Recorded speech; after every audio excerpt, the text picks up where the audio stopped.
V UGM studiu je na ogled razstava Matije Brumna z naslovom Maribor slike iz Abesinije.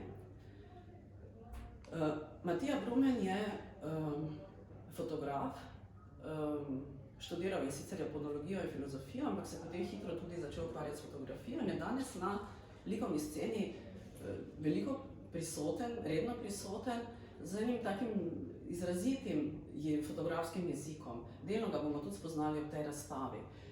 Sama ta serija je nastajala 20 let, v njej se pa fotograf vrača v bistvu v mesto svojega otroštva, torej v Maribor, ampak ga ujame v enem posebnem pogledu. Ta posebni pogled recimo lahko malo prepoznamo preko teh dveh fotografij, ki sta tukaj za mano. Gre za nočne fotografije, ki jih avtor dela tako, da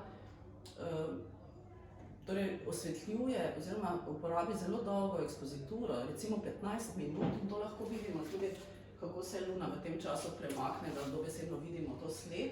In to v bistvu naredi take nenavadne barve in zelo eno tako posebno osvetlitev, brez ostalih nekih drugih filtrov ali pa česarkoli drugega. Uporablja barvni film in potem to skenira in gre tukaj za printe. Zdaj te nočne fotografije, noč že po svoji neki, nočne fotografije so vedno drugačne, ima neko drugačno značilnost, ta noč ima eno svojo moč in tudi neke stvari zabriše, potegne ven nekaj drugega. In v teh nočnih fotografijah, pa še posebej, ker se Matija Brumen fokusira na ene nenavadne poglede, tukaj ni toliko vidno, ampak na mogoče bolj zapuščene dele mesta, ali pa nenavadne dele, ali pa opuščene, ali pa take zanemarjene dele, dobimo en drugačen pogled na Maribor, ampak ne tako zelo drugačen, kajti recimo v 70-ih letih sta tudi fotografa Mariborskega kroga, Ivan Dvoršak in Zmago Jeraj, pogosto zasledovala prav takšne štimunge v mestu in prav takšne motive, se pravi podobe brez ljudi, pogosto ne ravno nočne, ampak zelo temno kopirane, zelo temno osvetljene, ki so iz podob eno posebno napetost izvabljale. Pa tudi eno posebno občutenje ravno zaradi odsotnosti ljudi, ki tudi vidimo na fotografijah Matije Brumna. To bi bila ena zanimiva povezava, ker očitno, da tudi to mesto ima nekaj takega v sebi. Po drugi strani pa imamo v teh delih tudi eno zelo zanimivo navezavo, in sicer na roman Draga Jančarja Severni sij, ki ga je izdal leta 1984. In Matic, ko je bral ta roman, je nekako prepoznaval eno štimongo, ene opise mesta, temnih prehodov, zime v tem mestu, ki se ta glavni junak, ki se mu dogaja. Eno tako štimongo, ki mu je zelo odgovarjala in ki je nekako sorezonirala z njegovimi deli.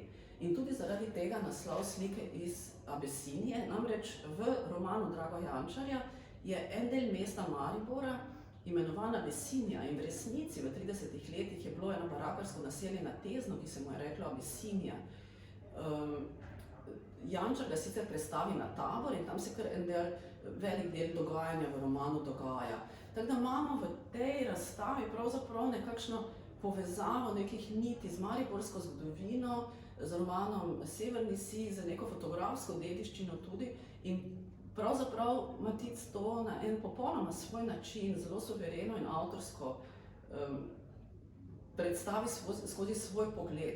Ena posebnost njegovega pogleda je tudi to, da neke predmete, ki jih opazi, recimo ali je to neki nadstrešek, kontejner, neki recimo cestni konfin ali kaj podobnega, na tak način ujame, da prav začutimo skulpturalno prezenco tega predmeta in njegovo lastno bitnost, neko lastno življenje pravzaprav. In čeprav na fotografijah ni ljudi, vse te podobe in ta mesto Maribor in tudi ti predmeti nenavadni zelo živijo. Vabljeni k ogledu.